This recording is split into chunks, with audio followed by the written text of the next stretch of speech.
ನೀವೇನಾದರೂ ದಾಂಡೇಲಿ ಜೊಯ್ಡಾ ಕಡೆ ಪ್ರವಾಸ ಕೈಗೊಂಡಿದ್ರೆ ದಾಂಡೇಲಿಯಿಂದ ಕೇವಲ 46 ಕಿಲೋಮೀಟರ್ ಮತ್ತು ಜೊಯ್ಡಾಯಿಂದ 35 ಕಿಲೋಮೀಟರ್ ಅಂತರದಲ್ಲಿರುವ ಈ ಜಾಗಕ್ಕೆ ಒಂದು ಬಾರಿ ಭೇಟಿ ಕೊಡಿ. ಹೌದು, ನಮಸ್ಕಾರ ಎಲ್ಲರಿಗೂ. ನಾನು ಮಂಜು ಗೋಪಾಳೆ. ನನ್ನ ಯೂಟ್ಯೂಬ್ ಚಾನಲ್ಗೆ ನಿಮಗೆಲ್ಲ ಪ್ರೀತಿಯ ಸ್ವಾಗತ. ವಿಡಿಯೋ ನೋಡಿದ ಕೂಡಲೇ ಕೆಲವರಿಗೆ ಇದು ಯಾವ ಸ್ಥಳ ಅಂತ ಗೊತ್ತಾಗಿರಬಹುದು. ಉತ್ತರ ಕನ್ನಡ ಜಿಲ್ಲೆಯಲ್ಲಿ ಹಲವಾರು ಪುಣ್ಯಕ್ಷೇತ್ರಗಳಿವೆ. ಅವುಗಳಲ್ಲಿ ಶ್ರೀ ಚೆನ್ನಬಸವೇಶ್ವರ ಸನ್ನಿಧಿ ಉಳುವಿಯೂ ಸಹ ಒಂದು.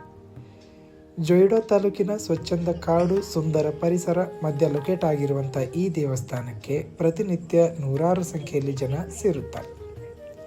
ಅದು ಅಲ್ಲದೆ ಜನವರಿ ಮತ್ತು ಫೆಬ್ರವರಿಯ ಮಧ್ಯಭಾಗದಲ್ಲಿ ಉಳುವಿಯಲ್ಲಿ ಜಾತ್ರಾ ಮಹೋತ್ಸವದ ಅಂಗವಾಗಿ ಲಕ್ಷಕ್ಕೂ ಅಧಿಕ ಜನ ತಮ್ಮ ಎತ್ತಿನ ಬಂಡೆಯ ಜೊತೆ ಉಳುವಿಯ ಕಡೆ ಸಾಗುವುದನ್ನು ನೀವು ದಾರಿಯುದ್ದಕ್ಕೂ ನೋಡಬಹುದು.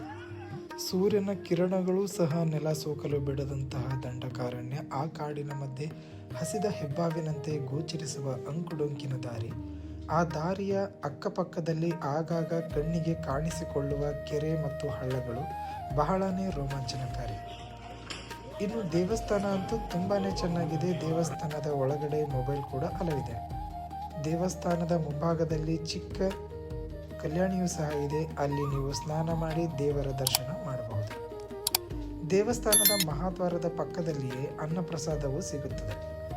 ಪ್ರಸಾದನ ಯಾವುದೇ ಕಾರಣಕ್ಕೂ ಮಿಸ್ ಮಾಡಿಕೊಳ್ಬೇಡಿ. ಯಾಕೆಂದರೆ ಭಕ್ತಾದಿಗಳು ನೀಡಿದ ದೇಣಿಗೆಯಲ್ಲಿ ಬೇಯಿಸಲ್ಪಟ್ಟ ಅಡುಗೆ ದೇವರ ಪೂಜೆ ಪುನಸ್ಕಾರದ ಛಾಯೆ ಬೀಳುತ್ತಿದ್ದಂತೆಯೇ ಪ್ರಸಾದದ ರೂಪದಲ್ಲಿ ಬದಲಾಗುತ್ತದೆ. ಅದನ್ನು ತಿಂದಾಗ ಮನಸ್ಸಿನ ನೋವು ಸ್ವಲ್ಪ ಮಟ್ಟಿಗಾದರೂ ನಿವಾರಣೆ ಆಗುತ್ತದೆ ಎಂಬುದು ಅಚಲ ನಂಬಿಕೆ. ಆಡಂಬರದ ಜೀವನಕ್ಕಿಂತ ಆರೋಗ್ಯಕರ ಜೀವನವೇ ಪರಮಶ್ರೇಷ್ಠ.